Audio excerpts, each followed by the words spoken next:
नमस्कार, आप देख रहे हैं टीवी 9 भारतवर्ष। अड़ी लेकर हाजिर हूं मैं Dinesh Gautam.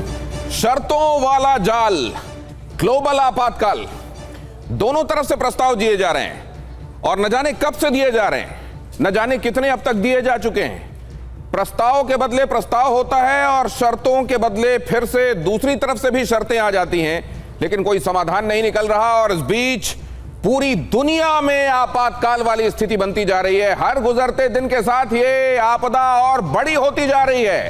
Energy crisis, economy बुरी तरह हैम्पर हो रही है पूरी दुनिया की। जरा देखिए क्या कुछ चल रहा है और क्या यही शर्तों का जाल आखिरकार ले डूबेगा, दुनिया को उस हाल में ले जाएगा जहां से उबर पाना मुश्किल है, या उसके पहले पहले, क्योंकि एकदम वर्ज पर खड़े हुए हैं पूरी दुनिया के लोग। कोई समाधान निकलेगा क्या? सऊदी की सुरक्षा के लिए तैयार पाकिस्तान। जरा ये खबर देखिए पहले।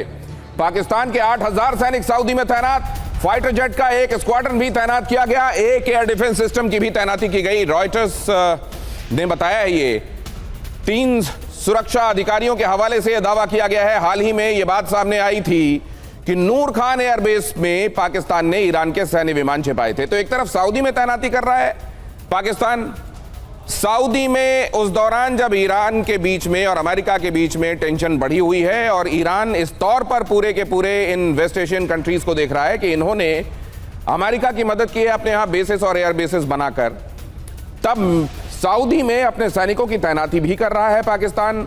बातचीत का मध्यस्थ भी बना हुआ है पाकिस्तान, और साथ में पाकिस्तान नूर खान एयरबेस में ईरान के सैन्य विमानों को भी छिपा रहा है। क्या क्या कर रहा है पाकिस्तान? हमारे साथ जुड़ने वाले खास मेहमान इसको डिकोड करेंगे और आपको बताएंगे कि पाकिस्तान की भूमिका को इस समय कैसे देखा जाना चाहिए। लेकिन उससे पहले एक ये खबर देखिए, ईरान की एक शर्त मानने को तैयार है अमेरिका। तेल प्रतिबंध अस्थायी रूप से हटा सकता है अमेरिका। ईरान की मांग है सभी तरह के बैन हटाए जाएं। ईरानी न्यूज एजेंसी तस्नीम के हवाले से यह खबर है कि तमाम सैंक्शंस हटाने के बाद जो ईरान की तरफ से कही जा रही है अमेरिका हमारे तमाम सैंक्शंस हटाए, उनमें से एक सैंक्शन हटाने के बारे में अमेरिका सोच रहा है और वो है तेल पर लगा हुआ सैंक्शन, क्योंकि पूरी दुनिया में तेल को लेकर क्राइसिस है, हाहाकार मचा हुआ है। ऐसे में ये सैंक्शन, जाहिर है ईरान इस तरीके से देख रहा होगा कि हमसे अगर ये सैंक्शन इस समय हटा रहे हो तो एहसान नहीं कर रहे हो, बल्कि तुमको भी इसकी जरूरत है। वो कह रहा होगा कि दूसरे सैंक्शंस भी हटाने के बारे में बात करो, लेकिन अमेरिका कह रहा है कि हम एक सैंक्शन के बारे में फिलहाल सोच सकते हैं। और यह भी तस्नीम न्यूज के हवाले से खबर है, जो कि ईरान की एजेंसी है, न्यूज एजेंसी। अगली खबर देखिए जरा। आपको पहले ये अगर दोनों चीजें पता चल गई कि एक तरफ सैंक्शंस हटाने के बारे में बात हुई है, लेकिन सिर्फ तेल से सैंक्शंस हटाने के बारे में बात हो रही है, और वो भी तस्नीम न्यूज एजेंसी इस बारे में खबर दे रही है। और दूसरी बात अगर आपको यह पता चल गई है कि पाकिस्तान ने सऊदी में अपने सैनिक डिप्लॉय किए हैं और साथ में नूर खान एयरबेस पर वो ईरान के विमान भी छिपा रहा है, और इस बातचीत में जो अमेरिका और पाकिस्तान के बीच में हो रही है, उसमें अमेरिका और ईरान के बीच में हो रही है, उसमें इंटरलॉक्यूटर भी बना हुआ है। तो आइए सबसे पहले ये समझने की कोशिश करें कि ये क्या है। दोनों तरफ से प्रस्ताव और बदले में दूसरी तरफ से भी प्रस्ताव आ रहे हैं। इधर से अगर शर्तें कही जा रही हैं कि इन शर्तों पर ही हम प्रस्ताव पर मानेंगे, तो दूसरी तरफ से भी शर्तें आ जा रही हैं कि इन के बगैर तो काम चलेगा नहीं। और ऐसे में पाकिस्तान इधर खेल भी खेल रहा है। लेफ्टिनेंट जनरल संजय कुलकर्णी हमारे साथ आज की इस चर्चा का हिस्सा है। प्रोफेसर अमिताभ सिंह भी हमारे साथ जुड़ रहे हैं, विदेश मामलों के जानकार हैं, पढ़ाते हैं देश की नामी यूनिवर्सिटी में। और नेवल कैप्टन पुनीत मल्होत्रा आज की इस चर्चा में हमारे साथ जुड़ रहे हैं। खास तौर से होर्मुज में बने हालात को वो समझते हैं, आपको समझाएंगे कि वहां जो चल रहा है वो पूरी दुनिया में किस तरीके के आपातकाल के तौर पर इंटरप्रेट हो रहा है। अचल कुमार मल्होत्रा, ये जब बातचीत होती है इसके लिए जाहिर है खास स्किल्स की जरूरत होती है। किस पर कितना प्रेशर डाला जाए, कौन कितना प्रेशर इस समय झेल सकता है, कौन कितना प्रेशर मानेगा और कितना प्रेशर नहीं मानेगा, इसमें बड़ी बारीक रेखा होती है। उसको पहचानते हुए कौन है वो जो अपने स्किल्स का सही इस्तेमाल कर रहा है। और यहां स्किल्स का इस्तेमाल तो हो रहा है, लेकिन दूसरी तरफ एक बहुत बड़ी आपदा भी है। कहीं ये दूसरे को आजमाने के चक्कर में ये जो बातचीत हो रही है उस दौर में या वहां ना पहुंच जाए जहां से फिर वो लोग ये कहें कि अब अगर ये होता भी है तो इसका हासिल क्या। अचल मल्होत्रा साहब आपको बताएंगे कि ये बातचीत क्या असल में टाइम के हिसाब से वहां पहुंचती जा रही है, क्योंकि यहां सिर्फ ये बात नहीं है कि बात बनेगी कि नहीं, किस समय बनेगी, तब तक दुनिया को कितना नुकसान हो चुका होगा। ये खबर देखिए। लेकिन जरा ट्रंप की ईरान को आखिरी वार्निंग सामने आ गई है। ईरान के पास कुछ नहीं बचेगा, डोनाल्ड ट्रंप ने यह बात कह दी है। ट्रंप ने कहा है जल्द समझौता करे ईरान। यह भी कहा है कि तेजी से वक्त खत्म हो रहा है, घड़ी की सुइयों की टिक टिक लगातार जारी है। डोनाल्ड ट्रंप ने ट्रुथ सोशल में यह बात कही है, for Iran the clock is ticking and they better get moving fast or there won't be any time left for them, anything left for them, time is of the essence. President DJT. अब यहां पर यह जो बात कही गई है, ये डोनाल्ड ट्रंप अब और अधीर होते जा रहे हैं, डेस्परेट होते जा रहे हैं, ये दिखा रहा है। उधर से ईरान की तरफ से हर चंद कोशिश ये है, वॉर के समय भी उनकी कोशिश ये थी कि इस युद्ध को ज्यादा घसीटा जाए और ज्यादा व्यापक बनाया जाए, और जब ये नेगोशिएशन चल रहे हैं तब भी उनकी कोशिश ये है कि इसको जितना घसीटा जा सके, क्योंकि उतना ही दुनिया में त्राहिमाम मचेगा और डोनाल्ड ट्रंप दबाव में आ जाएंगे हमारी बातों को मानने के लिए। ऐसे में असल में किसकी नीतियां कारगर होंगी, ये जरा समझने की बात है। जनरल कुलकर्णी, ये दोनों तरफ की टैक्टिक्स के बीच में कौन बाजी मारता दिखाई दे रहा है? बहुत बहुत धन्यवाद दिनेश जी। ये जो मेरे को तो ऐसे लग रहा है बहुत ही नाजुक स्थिति में हम सब गुजर रहे हैं। क्यों मैं ये कह रहा हूँ? क्योंकि अगर अमेरिका ये कह रहा है, जैसे सुनने में आ रहा है कि वो तेल का सैंक्शन हटाने की कोशिश करेंगे, तो स्ट्रेट ऑफ होर्मुज की अगर घेराबंदी रहे तो तेल का सैंक्शन हटाने के बाद भी क्या होगा, नंबर एक। नंबर दो, जिस प्रकार से चीन जो है, मुझे लगता है जो आक्रामक जो उन्होंने एक रवैया अपना रखा है वो भी परेशान करने वाला है, क्योंकि चाहे ट्रंप गए उधर तो पाया कुछ भी नहीं, और यूएन में भी दिक्कतें आ रही हैं। उधर पाकिस्तान को लेकर के आप देखें तो एक सीक्रेट लेटर उनका आउट हो गया है, जहाँ पे अमेरिका के कहने के ऊपर इमरान खान को जो सज़ा मिल रही है वो देखा गया है, जिसके लिए आसिम मुनीर जिम्मेवार ठहराया गया है। तो ये देखिएगा पूरे विश्व भर में बहुत ही नाजुक स्थिति, और तकरीबन जब 135 के आसपास हर दिन वहाँ से कंटेनर्स और टैंकर्स गुजरते थे, वहाँ से आज एक भी नहीं गुजरा है। एक कह रहे हैं कि कतर से गुजरने वाला है, वो भी पिछले 3 महीने में पहली बार, वो भी ब्रह्मोस का, वो बहामास का फ्लैग के नीचे। तो बहुत कठिन समस्या है। मुझे नहीं लगता है ये अनटिल एंड अनलेस कोई बातचीत में कोई सफलता प्राप्त होने का जो इरादा है वो मुझे बहुत कम नज़र आ रहा है। मुझे तो लग रहा है बहुत ही भारी समस्या है, क्योंकि ईरान मानने को तैयार नहीं, और अमेरिका जो है वो कोई भी कंसेशन देने के लिए तैयार नहीं है, ना न्यूक्लियर के ऊपर, ना तेल के ऊपर, ना स्ट्रेट ऑफ होर्मुज। सर, बहुत सारे लोग ये भी कह रहे हैं कि बेंजामिन नेतन्याहू से डोनाल्ड ट्रंप की फोन पर बातचीत हुई और उसके बाद वापस बहुत एग्रेसिव दिखाई देने लगे डोनाल्ड ट्रंप। क्या वाकई बेंजामिन नेतन्याहू कुछ ऐसी बातें कह देते हैं जिसके बाद डोनाल्ड ट्रंप अगर थोड़ा बहुत शांत हो रहे होते हैं, अगर कोई दूसरा रास्ता खोज रहे होते हैं, एक बार फिर से उसी ट्रैक पर आ जाते हैं जिस पर वो पहले चल रहे होते हैं? ये बात आपसे समझूंगा, लेकिन उससे पहले जरा ये देख लीजिए, शर्तों का जाल, ग्लोबल आपातकाल। हम ये क्यों कह रहे हैं? शर्तों का एक बहुत खतरनाक जाल बिछा हुआ है, अमेरिका की तरफ से भी, ईरान की तरफ से भी, और इसीलिए बातचीत सिरे तक पहुंच नहीं पा रही है। यूनाइटेड स्टेट्स शर्त रख रहा है, उच्च समृद्ध यूरेनियम जो है, आपने जो बहुत ज्यादा एनरिच करके यूरेनियम रखा हुआ है उसको हटाया जाए, ये यूएस की तरफ से कहा जा रहा है। तो इधर ईरान कह रहा है सिर्फ एक न्यूक्लियर फैसिलिटी। हाँ, यूएस ने यह बात भी कही है कि एक न्यूक्लियर फैसिलिटी आप रख सकते हैं, उसके अलावा आपके यहां न्यूक्लियर फैसिलिटीज नहीं रहेंगी। तो ये तमाम शर्तें जो अमेरिका की तरफ से हैं, अभी आपको ईरान की शर्तें भी बताऊंगा। उन्होंने ये भी कहा है कि आप जो ये कह रहे हैं कि कॉम्पनसेट किया जाए, ये युद्ध हुआ, हमको बड़ा नुकसान हुआ है, इसका हमको मुआवजा चाहिए, कोई मुआवजा नहीं मिलेगा, कोई नुकसान की भरपाई नहीं होगी। ये भी कहा गया है कि जो आपके फ्रोजन असेट्स हैं उनमें से कुछ संपत्तियों, शायद 25% के आसपास की कुछ सहमति बनी है कि वो 25% के आसपास ओवरऑल का हम डीफ्रीज कर सकते हैं, लेकिन उसके अलावा आप उम्मीद मत रखिए। यह भी कहा गया है कि हॉर्मुज पूरी तरह से खुले और न्यूक्लियर रोल बैक के साथ खुले, मतलब ये दोनों काम एक साथ हो। ऐसा ना हो कि आप न्यूक्लियर वाली बात को आने वाले दिनों के लिए टाल दें और कहें कि फिलहाल हम हॉर्मुज खोल रहे हैं। नहीं, ऐसा नहीं, हॉर्मुज भी खोलिए और साथ में न्यूक्लियर को भी अपने यहां से हटाइए, जो हाईली एनरिच्ड यूरेनियम आपने रखा हुआ है। ये यूनाइटेड स्टेट्स की तरफ से कहा जा रहा है कि आपके प्रॉक्सीज का नेटवर्क भी, हमास का, हूती का, खत्म कीजिए, अब ये नहीं होना चाहिए, हिजबुल्लाह आप समाप्त कीजिए।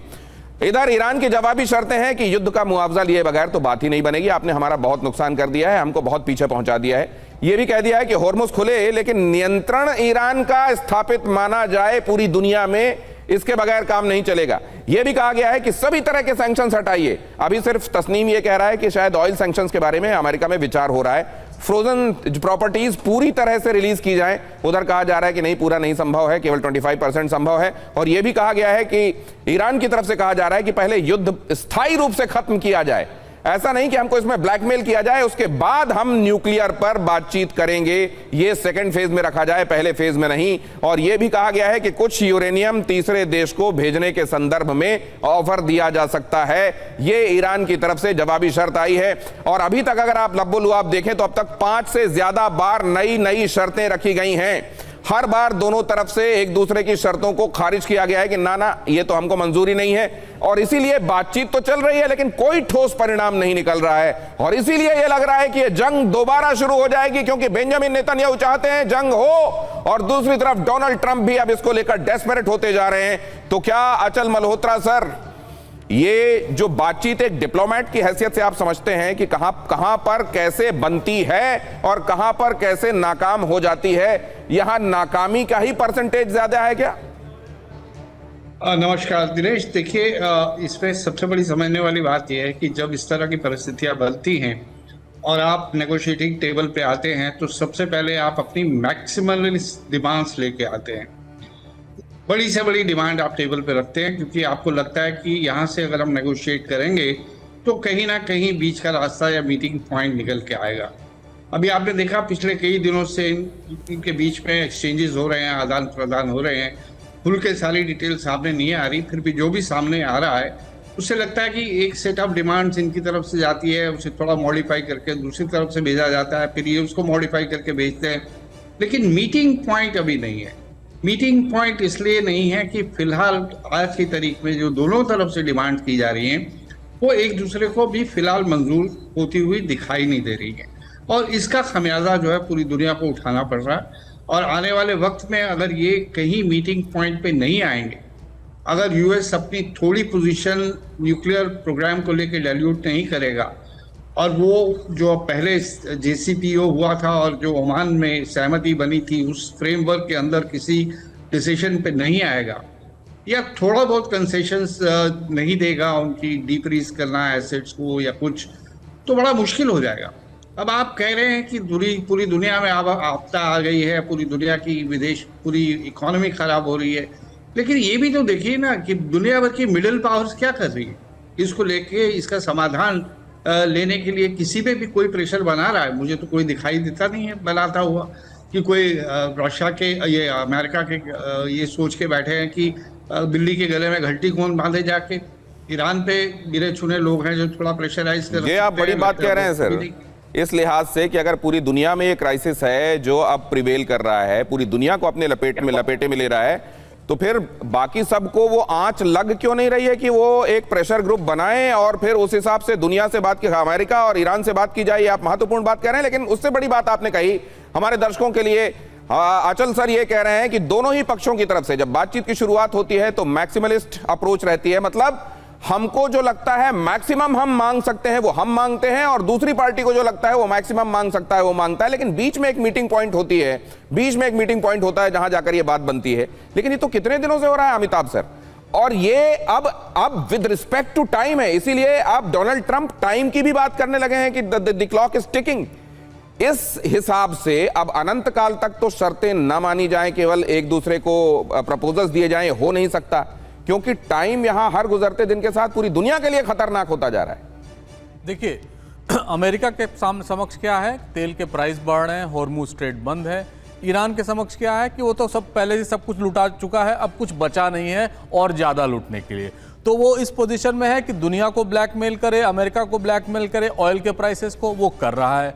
वो ये चाह रहा है कि किसी ना किसी तरह इजराइल का हस्तक्षेप वेस्ट एशिया में कम हो, वो करता जा रहा है। और इसमें इजराइल की भी भूमिका कम नहीं है। आप ये देखिए, अगर वेस्ट एशिया में ईरान अटैक कर रहा है, यूएई में सबसे ज़्यादा कर रहा है, आज 3 ड्रोन सऊदी अरेबिया की तरफ भी उसने छोड़े, तो आप ये मान के चलिए कि इजराइल भी अपनी पॉलिटिक्स कर रहा है। अगर एक सीक्रेट ट्रिप हुई थी जिसमें बेंजामिन नेतन्याहू यूएई गए थे, उसको उन्होंने पब्लिक कर दिया, यूएई मना कर रहा है। अब जो इजराइल और अमेरिका ये भी देखना चाह रहे हैं कि क्या वेस्ट एशियन स्टेट्स क्या ईरान के खिलाफ लड़ाई शुरू कर देंगे।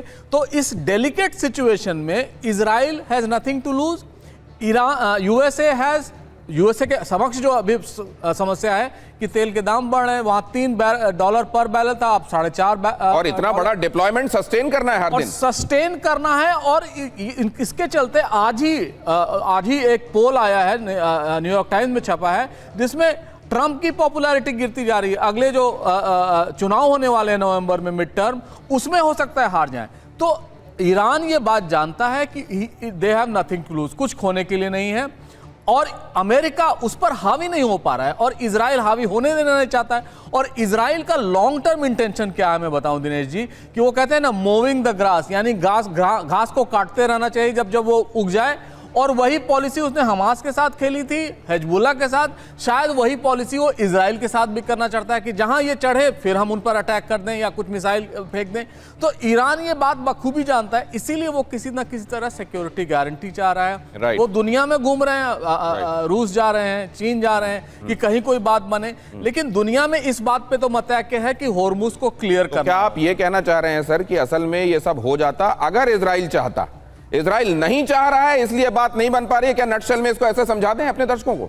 बिल्कुल। और आपने शुरुआत में ही जिक्र किया कि जब जब ट्रंप साहब से बात करते हैं इजराइल के प्राइम मिनिस्टर, वो टेंस हो जाते हैं। तो कहीं ना कहीं इजराइल को इस पूरे प्रोसेस से या तो अलग रखा जा रहा है या कॉन्फिडेंस में नहीं लिया जा रहा है। अमेरिका और इजराइल की ईरान पर हमले की तैयारी अब यहां पर ये चल ही रहा है। यही बात अभी प्रोफेसर अमिताभ कह रहे थे कि असल में इजराइल ये चाहता ही नहीं है कि इस पर कोई पॉज आए।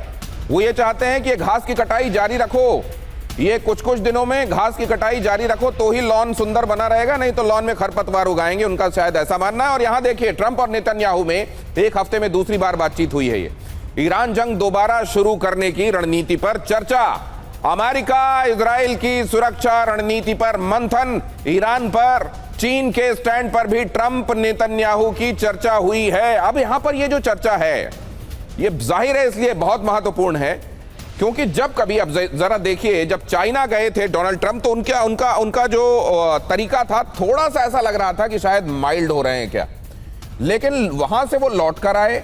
और खास तौर से जैसे ही बेंजामिन नेतन्याहू से उनकी बात होती है, एक अलग ही डोनाल्ड ट्रंप, एक अलग ही एग्रेशन उनमें नजर आने लगता है।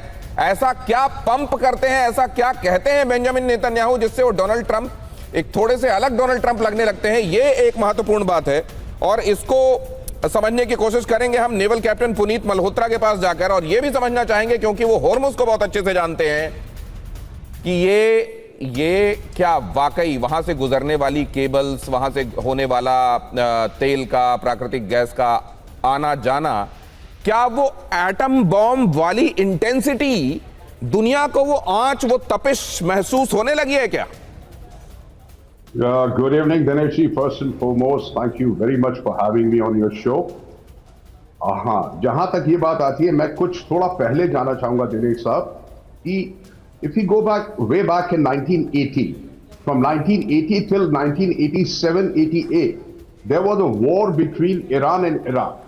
और वो वॉर इतना मतलब युद्धवंशक हो चुका था कि बहुत बुरा हाल हुआ करता था। हम लोग, मैं कितनी बार वहां हॉर्मुज के थ्रू पर्शियन गल्फ में जाता था तो we used to black out our ships so that कोई ईरानियन बोट हमको अटैक ना कर ले।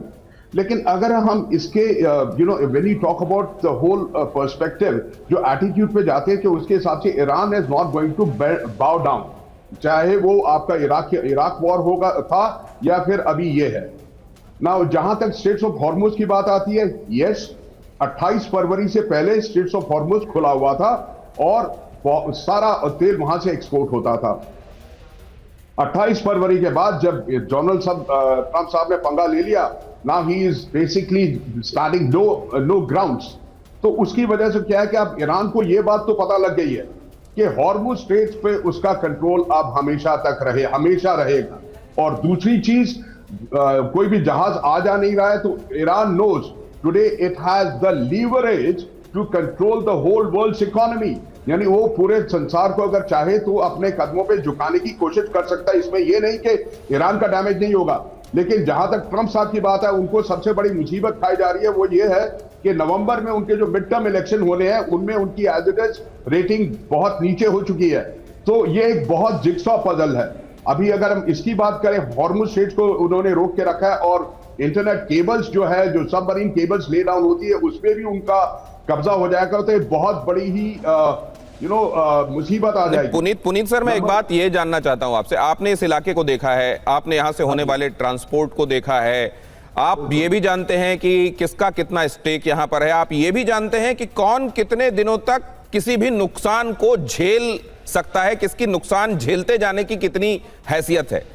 दोनों कॉन्फ्लिक्टिंग पार्टीज को अगर हम देखें, अमेरिका को भी और अमेरिका के साथ पूरी दुनिया को मान लें कितना परेशान हो रही है, और ईरान जिस तरह की स्थिति में है, अभी प्रोफेसर अमिताभ एक बात कह रहे थे, Iran has nothing to lose, लेकिन इस स्थिति में भी उसके पास अभी सांसें चल रही हैं और सांसें चलती रहें, ये इंश्योर करना जाहिर है ईरान चाहेगा।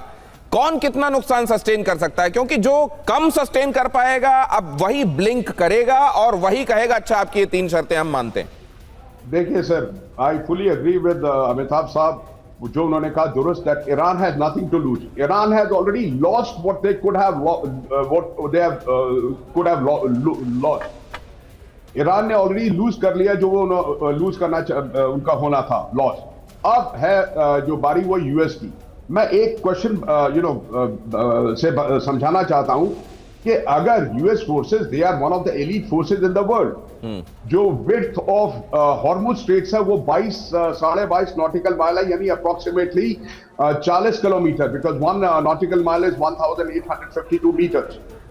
अगर यूएस चाहता तो गल्फ ऑफ ओमन में क्यों बैठा है, वो सीधा जाके हॉर्मुज में क्या कहते हैं कब्जा कर सकता है, लेकिन नहीं करेगा। क्यों? Because US ships, US naval vessels are at peril, क्योंकि जो ईरानियन फास्ट रेस्क्यू क्राफ्ट, जो गन बोट्स और मिसाइल बोट्स है, they have a speed up to almost 100 nautical miles, यानी 185 किलोमीटर प्रति घंटा के हिसाब से। उनका क्या, suicidal mission with a missile on the boat, just go and 2-4 उनके युद्ध पोतों को आप नुकसान कर दो, which will lead to billions of dollars and which will create a very big impact. Number 1। Number 2, जो हुतीस है गल्फ बाबल मंडप स्ट्रेट में बैठे, मैं वहां से भी बहुत बार निकल चुका हूं। वहां पे 2 बहुत बड़े पहलू हैं जो गवर्न करते हैं। एक तो हम सब बात कर रहे हैं हुतीस की, which is on the northern part of the बाबल मंडप स्ट्रेट। जो बाबल मंडप स्ट्रेट है वो एक बॉटल नेक लेके क्या कहते हैं पैसेज है, जहां से मैं बहुत बार निकल चुका हूं ना। एक नहीं तो सर, जैसे आपने ये बताया कि वो गल्फ ऑफ ओमान से आगे क्यों नहीं बढ़ पा रहे हैं, वेसल्स वहां से आगे क्यों नहीं जा रहे हैं, वैसे ही मेरे लिए एक सरप्राइज ये भी है कि बाबल मंदाब को लेकर अभी तक जो धमकियां हैं वो तो आई हैं, लेकिन वहां उतनी एक्टिविटी क्यों नहीं दिखाई दी, या फिर उसको स्टेज 2 के लिए रखा गया है, ये भी आप लोगों से आऊंगा तो समझूंगा। ट्रंप से बात के बाद नेतन्याहू की इमरजेंसी बैठक, सुरक्षा मुद्दों पर आला मंत्रियों के साथ बैठक हुई, विदेश, रक्षा, वित्त और राष्ट्रीय सुरक्षा मंत्री इस बैठक में शामिल हुए। ईरान मुद्दे पर हाई लेवल रणनीतिक चर्चा इसमें हुई, इजराइल की सुरक्षा तैयारियों पर बड़ा फैसला संभव। और जब आप ये खबर देख रहे हैं तब असल में आप ये भी समझ लीजिए कि अमेरिका भी कल एक बड़ी बैठक करने वाला है, डोनाल्ड ट्रंप बड़ी बैठक करने वाले हैं, सिचुएशन रूम में वो बैठक होने वाली है। सिचुएशन रूम में अमेरिका में जब कोई बात पहुंच जाती है उसका मतलब ये होता है कि अब कुछ एग्जीक्यूट होने ही वाला है। और इसके पहले भी मैं आपको बता चुका हूं कि वहां के जो बड़े अधिकारी हैं वो डोनाल्ड ट्रंप को तमाम विकल्पों पर प्रेजेंटेशंस भी दे चुके हैं कि क्या क्या अब किया जा सकता है। ऐसे में जरा देखिए, ट्रंप नेतन्याहू में हुई बात, जल्द ईरान पर होगा क्या आघात। ट्रंप नेतन्याहू में पहले बातचीत होती है, ट्रंप और नेतन्याहू में बातचीत होती है, ट्रंप और नेतन्याहू के बीच में फोन पर यह करीब आधे घंटे तक बातचीत होती है। फोन पर बातचीत के बाद ट्रंप ने सीधी धमकी दी, उनके जो शब्द थे उसके बाद वो हार्ड थे, हार्श थे, और ये बताने वाले थे कि अब वो चीजों को लेकर डेस्परेट हैं, क्योंकि यहां अब टाइम का भी वो जिक्र कर रहे हैं कि समय के सापेक्ष देखना पड़ेगा कि चीजें कैसी चल रही हैं। ट्रंप ने कहा जल्द बेहतर डील नहीं की गई तो ईरान तबाह हो जाएगा। उन्होंने ये भी कहा कि एक तरीके का काउंटडाउन शुरू है और Iran is now racing against the time. Trump ने कहा तबाही का काउंटडाउन शुरू हो चुका है, घड़ी की टिक टिक चालू है, जल्द उनको कोई फैसला लेना पड़ेगा वरना तबाही इंतजार कर रही है। अमेरिका प्रस्ताव नहीं मानने के चलते ट्रंप चेतावनी देकर दबाव बनाने में, अमेरिका का प्रस्ताव असल में ईरान ने अभी तक नहीं माना है और इसीलिए जाहिर है अमेरिका दबाव डालना चाहता है। ईरान दूसरी तरफ कितना लोड ले रहा है, नहीं लोड ले रहा है, वो भी मैं आपको लगातार बता ही रहा हूं। आज ही IRGC की तरफ से यह बयान आया है कि हम ओमान के समंदर को कब्रिस्तान बना देंगे। तो आप यह भी अंदाजा लगा लीजिए कि कितना लोड ईरान की तरफ से लिया जा रहा है। ईरान से जंग के लिए हाई अलर्ट पर है इजराइल, ईरान पर नए हमलों के लिए तैयार है इजरायली सैनिक, अमेरिकी हमलों में शामिल होने के लिए तैयार इजराइल, ईरानी ऊर्जा ठिकानों को टारगेट करने की तैयारी। ट्रंप से बातचीत में नेतन्याहू का यह बड़ा दावा। ट्रंप के साथ बातचीत में नेतन्याहू ने यह दावा किया है कि इस बार अगर यह सब शुरू हुआ तो हम एनर्जी इंस्टॉलेशंस को ईरान के बख्शेंगे नहीं। और डोनाल्ड ट्रंप से जाहिर है वो ये चाहते होंगे कि इस बारे में अब उनको रोका ना जाए। जनरल कुलकर्णी, इस बार मतलब इजराइल ने ठान लिया होगा कि अब इनके इंफ्रास्ट्रक्चर, इनकी रीढ़ को ही तोड़ते हैं। अब इजराइल का है डू और डाई, परफॉर्म और पेरिश। अब जिस प्रकार से लगातार लेबनान के ऊपर हमले हो रहे हैं और कम से कम सदर्न लेबनान तो मुझे लगता है उसके हाथ से निकल गया, यानी कि 10% भाग लेबनान का इजराइल के कब्जे में है, यानी कि लिटनी रिवर से लेकर के ब्लू लाइन तक। गाज़ा में जिस प्रकार से उसने हमला किया है और फ़लस्तीन इस्लामिक जिहाद के कमांडर और उनकी 17 साल की लड़की को गाज़ा में मारा है, जो यहूदी अपने हुदी के कमांडर थे, तो आप समझ सकते हैं ये हालत क्या है। इजराइल का मकसद एक ही है कि जब तक ये लड़ाई पता नहीं कितने दिन चलती है, अगर लंबी खींचती है तो इजराइल को बहुत वक्त मिलेगा, पर इजराइल को भी मालूम है वक्त बहुत कम है और इस वक्त के अंदर उसने पूरा सदर्न लेबनान लेना है। गाज़ा को यकीनन सिर्फ 40% इलाके में रखना है। येलो लाइन से पूरा का पूरा हिसाब किताब इजराइल ने अपने हाथ में रखना है। बाबेल मंदेब के ऊपर उन्होंने यकीन करना है, क्योंकि जिस प्रकार से इजराइल वहाँ पर भी सोमाली लैंड के पास जाकर के बैठा हुआ है, तो ये क्या दर्शाता है कि कहीं ना कहीं पे इजराइल के पास अब वक्त है और उस छोटे से समय में उसने अपना पूरा का पूरा वेस्ट एशिया के अंदर इन जगह पे पूरा कब्जा करना है। साथ ही ईरान जो है वो परेशान कर रहा है और ईरान का जो नुकसान है, जिस प्रकार से IRGC को लेकर के एक बहुत बड़ा क्वेश्चन मार्क है। एक बात जनरल कुलकर्णी मैं आपसे जानना चाहता हूं कि क्या पिछले 1-2 दिन 3 दिन में या अब क्रमशः आप अमेरिका का, इजराइल का डेस्परेशन बढ़ता हुआ देख रहे हैं, और क्या इस वजह से अगले 2-3 दिन में कुछ बड़ा भी हो सकता है? इसी हफ्ते में होगा दिनेश जी, जो भी होगा इसी हफ्ते में होगा। मैं और अमिताभ जी बात कर रहे थे इससे पहले, मैं क्यों कह रहा हूं इसी हफ्ते में होगा, क्योंकि कोई शक नहीं कि ईरान को जिस प्रकार से चीन मदद कर रहा है लॉजिस्टिकली, जिस प्रकार से रूस मदद कर रहा है लॉजिस्टिकली, और जिस कारण से ही IRGC का हौसला बढ़ रहा है, तो मुझे लगता है बाद में अमेरिका को हर दिन कठिन होगा उसके ऊपर हावी होने के लिए। यही एक छोटा सा विंडो है अमेरिका के पास इस हफ्ते के अंदर कि वो ईरान को कहीं ना कहीं से दबोच लेगा और कारण घेराबंदी पूरा और IRGC के ऊपर जो ज़बरदस्त हमला होगा खुद IRGC देखेगा, मुझे ऐसा लगता है, क्योंकि इस हफ्ते के बाद मुझे नहीं लगता है अमेरिका के पास मौका मिलेगा और ईरान वापस दोबारा उसी स्थिति पे आएगा। पूरा जैसे आपने बिल्कुल ठीक कहा, पूरा विश्व जो है आपातकाल स्थिति से गुजरेगा। तो आप ये जो कह रहे हैं सर, अगर अमेरिका और इजराइल के पॉइंट ऑफ व्यू से देखा जाए तो वो विंडो अपॉर्चुनिटी के जो दिखाई दे रही है उनके हिसाब से इसी हफ्ते में दिखाई दे रही है।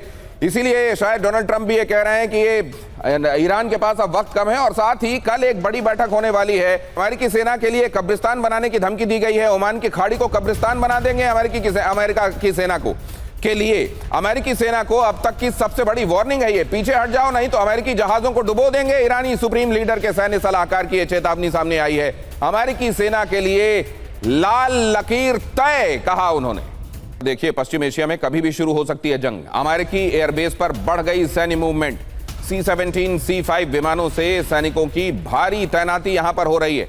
यहां पर उसकी तस्वीरें भी हम आपको दिखा रहे हैं, देखिए जरा। ईरान से टेंशन के बीच में हथियारों की बहुत बड़ी सप्लाई इस एरिया में हो रही है।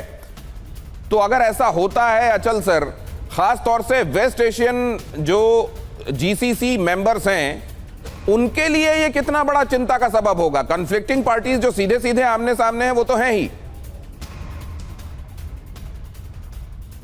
हुआ है उसमें एक बात तो तय हो गई है कि जो अमेरिका ने सिक्योरिटी गारंटीज दी थी स्टेबिलिटी के पॉइंट ऑफ व्यू से, कि उनकी सिक्योरिटी गारंटीज से पूरे रीजन में स्टेबिलिटी रहेगी, वो उल्टा हो गया। उनकी जो मिलिट्री प्रेजेंस इस रीजन में है वो इंस्टेबिलिटी का एक बहुत बड़ा कंट्रीब्यूटरी फैक्टर है, ये आपको मानना होगा। क्योंकि अगर उनकी अमेरिकन मिलिट्री प्रेजेंस नहीं होती तो ईरान डेफिनेटली जो सेलेक्टेड गल्फ कंट्रीज है उनको टारगेट नहीं करता। तो जाहिर है इस कॉन्फ्लिक्ट में ईरान की तो अब ये पोजीशन है, हम डूबेंगे सनम, लेकिन तुम्हें भी साथ ले डूबेंगे। अगर उनके ऊपर अटैक अमेरिका की तरफ से होगा, उसे दाएं बाएं आगे पीछे जो भी American allies, American interest, Israeli interest जो दिखेगा वो उसके ऊपर फायर करेंगे। अंत भले ही कुछ भी होगा, अंत भले ही ईरान खत्म हो जाए, लेकिन खत्म होते होते भी बहुत नुकसान कर जाएगा ये उन्होंने सोच रखा है आज की तारीख में। अब वापिस आते हैं ट्रंप पे। ट्रंप की धमकियां जो है वो अब बहुत ही वो हो गई है, स्टीरियोटाइप हो गई है, वो हो गई है, स्टेल सी हो गई है। वो कभी उठते हैं तो वो उन्हें पाषाण युग में भेजने की बात करते हैं, कभी वो बोलते हैं कि हम निश्चित सबूत कर देंगे, फिर अगले दिन बातचीत की बात करते हैं। मेरी अपनी असेसमेंट ये है, given the chance Donald Trump जो है इस वॉर से बाहर निकलना चाहेंगे, भले ही वो इजराइल को खुली छूट दे दे कि तुम लड़ो मरो जो करो, मैं तुम्हें सपोर्ट करूंगा, लेकिन अपनी डोमेस्टिक प्रेशर्स और डोमेस्टिक कॉन्स्टिट्यूएंसीज को देखते हुए इसका जो एडवर्स इम्पैक्ट हो रहा है, और हम हमेशा ही उसके मिड टर्म इलेक्शंस की भी बात करते हैं, इन सब चीजों को लेकिन उसके लिए जरूरी है कि कुछ टेंजेबल वो अपने देश को भी दिखा सके, अपने देशवासियों को, कि यहाँ से मुझे ये टेंजेबल अचीवमेंट्स हुई हैं। हकीकत यह है कि कोई भी ऑब्जेक्टिव इजराइल और अमेरिका का इस वॉर से नहीं हुआ। ये बहुत बड़ी बात। ईरान को एक घायल शेर की तरह छोड़ा हुआ है, तो अब ये उनका यही दुविधा है कि इसे घायल शेर को छोड़ दिया जाए, जो और भी ज्यादा खतरनाक हो सकता है आने वाले वक्त में, या फिर इसे पूरी तरह से खत्म किया जाए। ये इसी शशोपंज में घूम रहे हैं, और ये 10-15 दिन, महीना 2 महीने बातचीत में लग रहे हैं। इससे हमें वो नहीं होना चाहिए, क्योंकि ये मुद्दे इतने बड़े हैं, ये नहीं रिजॉल्व हो सकते। ये मुद्दे इतने बड़े हैं। उक्रेन देखिए, रशिया उक्रेन में क्या हो रहा है, वॉर भी चल रही है, बातचीत भी चल रही है, लेकिन मुद्दे ऐसे हैं कि उसके ऊपर सहमति बनना बहुत आसान नहीं है। रशिया यूक्रेन का तैयार रहिए, let's be prepared for the worst and hope for the best. अब एक बुरी स्थिति के लिए पूरी तैयारी रखी जाए और उम्मीद ये की जाए कि सब कुछ अच्छा हो जाएगा, क्योंकि रशिया यूक्रेन में इसी तरह के मुद्दे थे, समाधान आज तक नहीं हुआ, बातचीत तो चल रही है लेकिन युद्ध रुका नहीं है, और यही यहां पर दिखाई दे रहा है कि अब ये नासूर बन जाएगा दुनिया के लिए। रिश्ता रहेगा, इस पर मलहम लगती रहेगी, लेकिन घाव ठीक नहीं होगा। विदेश मंत्रालय के प्रवक्ता का दावा, यूरेनियम संवर्धन ईरान का अधिकार है। पाकिस्तान के माध्यम से वार्ता जारी है। यूरेनियम संवर्धन कोई नया नहीं है। ईरानी मिनिस्ट्री ऑफ एक्सटर्नल अफेयर्स के प्रवक्ता इस्माइल बगाई का यह बयान, ये कोई नया नहीं है, सिर्फ हम नहीं कर रहे हैं, दुनिया में होता रहा है और हम संप्रभु देश हैं, लेकिन पाकिस्तान के जरिए इस मुद्दे पर बातचीत हो रही है, इस्माइल बगाई ने कहा। अगली खबर देखिए, 12 घंटे बाद ईरान पर हमले का फाइनल फैसला।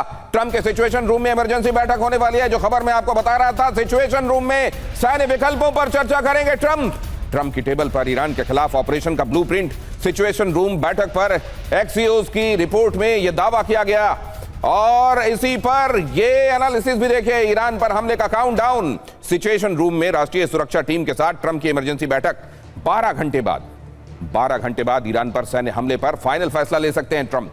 हाई लेवल बैठक में ईरान के खिलाफ 2 बड़े विकल्पों पर चर्चा, रिपोर्ट्स ऐसा बता रही हैं।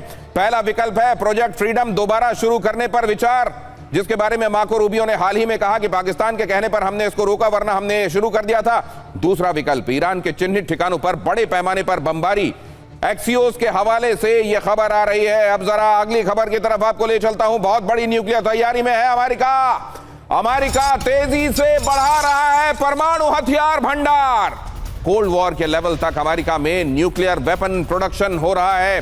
चीन ईरान से बढ़ते परमाणु खतरों के बाद बढ़ाया गया production. United states energy secretary के हवाले से फॉक्स न्यूज का दावा, ये लड़ाई क्या उस अंजाम तक जाने वाली है? क्या उसके लिए ये तैयारियां हो रही हैं, या ये पैरेलल प्रिपरेशंस हैं? आने वाले दिनों में अमेरिका जिस तरीके से खुद को असर्ट करेगा उसके लिए ये बहुत बड़ा सवाल। लेकिन जरा देखिए, बारका परमाणु संयंत्र पर हमले से जुड़ी है खबर देखिए। हमले में किसी के घायल होने की खबर नहीं। ये मैं यूएई की बात कर रहा हूं। संयंत्र की सभी इकाइयां काम कर रही हैं। यूएई ने यह बात बताई है। अब तक किसी ने इस हमले की जिम्मेदारी नहीं ली है। ड्रोन के जरिए यह अटैक हुआ और उस संयंत्र के बेहद करीब हुआ, जहां से रेडिएशन लीकेज का खतरा भी हो सकता था, और इसीलिए भारत ने भी इस हमले पर चिंता व्यक्त की है। अब जरा अगली खबर की तरफ आपको ले आता हूं। यूएई के विदेश मंत्री ने आईएईए चीफ राफेल ग्रोसी से बातचीत की। परमाणु संयंत्र पर ड्रोन अटैक के बाद बातचीत की। हमले के बारे में आईएईए चीफ को ब्रीफ किया, जानकारी दी और बताया कि इसके बाद किस तरह के असर हैं वहां, या क्या स्थितियां बनी हुई हैं। अगली खबर भी देखिए, यूएई के परमाणु ठिकाने के पास ड्रोन हमले का दावा। यूएई का दावा, सऊदी की तरफ से आया ड्रोन हमले के लिए सऊदी एयर स्पेस इस्तेमाल होने का दावा। हमले पर ओपन सोर्स इंटेल के हवाले से ये दावा किया गया है। और यूएई के परमाणु संयंत्र पर हमले पर भारत ने जताई चिंता। भारत ने बयान जारी करके कहा, इस तरह की कार्रवाई अस्वीकार है। ऐसे हमले खतरनाक स्थिति को जन्म देते हैं। भारत ने सभी देशों से शांति की अपील की है। अब जरा देखिए, पश्चिम एशिया में ड्रोन संकट। टारगेट पर कौन था? बहुत जल्दी से देखिए, टारगेट पर बाराका न्यूक्लियर पावर प्लांट यूएई का। नुकसान इससे क्या हुआ? बिजली जनरेटर में आग लगी। खतरा क्या बना हुआ था कि रेडियो एक्टिव रिसाव हो गया तो कभी भी चेरनोबिल जैसा कुछ फिर से हो सकता है दुनिया में। पलटवार में क्या हुआ? 3 में से 2 ड्रोन यूएई ने मार गिराए। दावा क्या है कि पश्चिमी सीमा से यह ड्रोन आया। दावा यह है कि ईरान ने यह हमला किया। टारगेट सऊदी अरब भी किया गया था। 3 ड्रोन यहां भी घुसे थे और इराकी स्पेस से ये सऊदी अरब की तरफ आए, यह दावा भी किया जा रहा है। सभी 3 ड्रोन्स को मार गिराया गया। प्रोफेसर अमिताभ, बहुत जल्दी से यह बताइए कि यह तो किसी और तरफ जाता हुआ मामला भी लग रहा है। नहीं, ये भी अनुमान लगाया जा रहा है कि हुतियों ने अटैक किया हो, क्योंकि सऊदी एयर स्पेस का वो यूज करके यूएई पर अटैक कर सकते हैं। एक दूसरा कंजेक्चर ये भी है कि इराक में सीक्रेट बेस बनाए थे इजराइल ने, वहां से भी अटैक हो सकता है। कई संभावनाएं कई सारी हैं। इतनी चीजें कॉम्प्लिकेटेड होते हैं। और जिस तरह से आप देख रहे थे जापोरिजिया को हमने कवर किया था, आपने देखा कि उस तरह की आशंका यहां भी जताई जा रही है। एक और खबर आ रही है, आपको बता दूं, हॉर्मुज स्ट्रेट का सबसे नया वीडियो आया, अपने दर्शकों के लिए सामने रख रहा हूं। ईरान की सरकारी मीडिया ने जारी किया यह वीडियो। देखिए, हॉर्मुज पर नियंत्रण के लिए वार्ता जारी। ओमान के साथ हॉर्मुज पर नियंत्रण। ईरान ने कहा पिछले हफ्ते मस्कट में वार्ता की गई थी। ईरान ने कहा, अगली खबर भी जरा जल्दी से दिखाइए हमारे दर्शकों को। हॉर्मुज के लिए ईरान का बड़ा फैसला। हॉर्मुज के प्रबंधन के लिए नई कमेटी बनाई गई। फिलहाल हॉर्मुज को पूरी तरह बंद किया। जल्द पूरी डिटेल साझा की जाएगी। आईआरजीसी ने यह भी कहा। और ईरान में यह खबर भी देखिए जरा, जो ईरान से आई है। ईरान में टूटा 44 साल का रिकॉर्ड। 2025 में 2159 लोगों को दी गई फांसी। 2024 की तुलना में डबल से भी ज्यादा फांसियां दी गई। एमनेस्टी इंटरनेशनल की रिपोर्ट में दावा किया गया। इस पर भी चर्चा करते, लेकिन वक्त इजाजत नहीं दे रहा है। घड़ी की टिक टिक यहां भी हमको अब कह रही है रुक जाओ। ईरान के लिए टिक टिक काम करती है कि नहीं, जिसके बारे में डोनाल्ड ट्रंप आगाह कर रहे हैं।